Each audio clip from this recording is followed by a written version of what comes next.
Yes, good afternoon. So now we are here in South Cotabato Gymnasium. So Isimra. So obviously we'll just we'll just make a short video for the possible crimes that could happen in this province that is within the meets and bounds of the Philippine sovereignty. So now, so we are here in the street, obviously walking, since this is a place where the crimes under the revised penal code, but particularly uh, uh, bigamy or uh, shoplifting or theft are usually happening in a place. So obviously we are here uh, making this short video to uh, show also sa their infrastructures, uh, since we are just focusing on the graft and corruption or plunder, but we forgot the projects that they made in their administration. So obviously, uh, I am loaded of any crimes such as carnapping or highway robbery and brigandage. So obviously, most of the crimes here are within their houses, such as uh, adultery and concubinage. So obviously,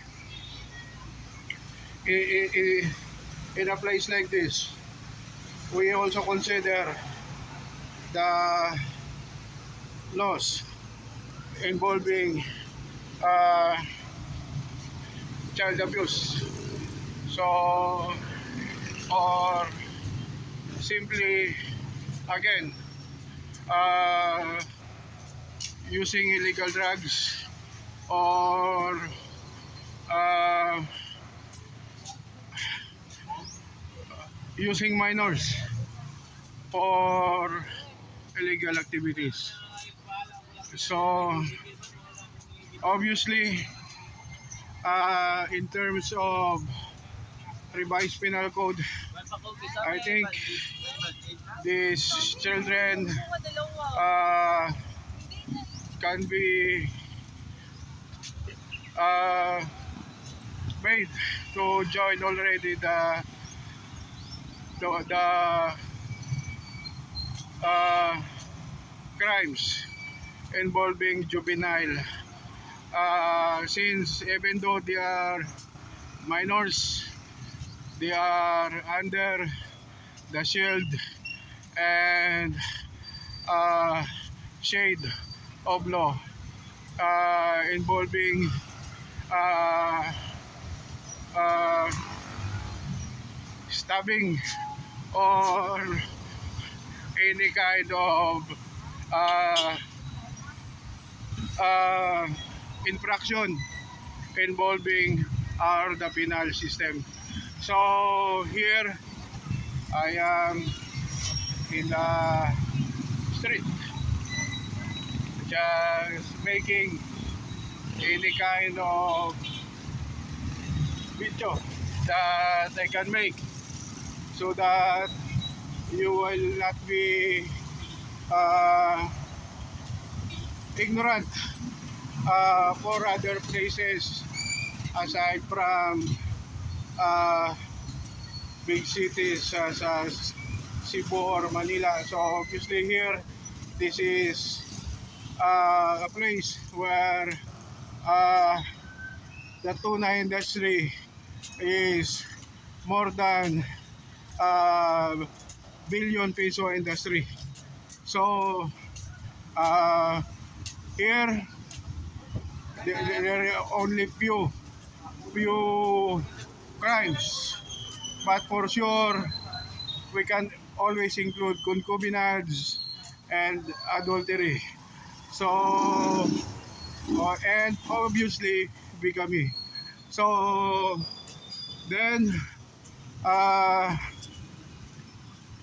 that's for revised penal code. So obviously what we are saying is always revised penal code, but for sure we can include the Bill of Rights, where the rights of these people are being violated, even though they are, as I've said, uh, have a shallow knowledge involving our country, particularly the Manila or Cebu or any other place aside from this uh, little dot in the map.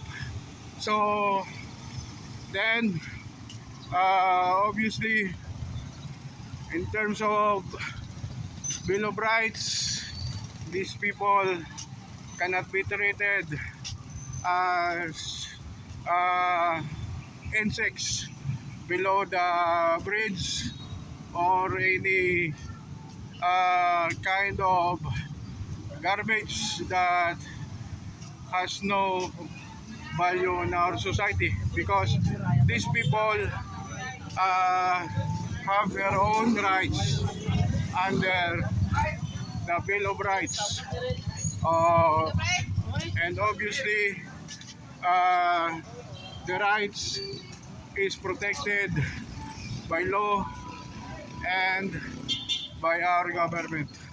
So obviously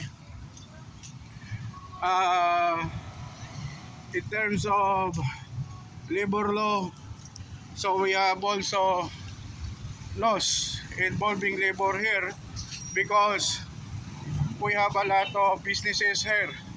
So we can have unfair labor practice or illegal dismissal or theft, again theft of uh, workers inside their place where they work. And obviously, since this is a little bit uh, improved city, so obviously we can have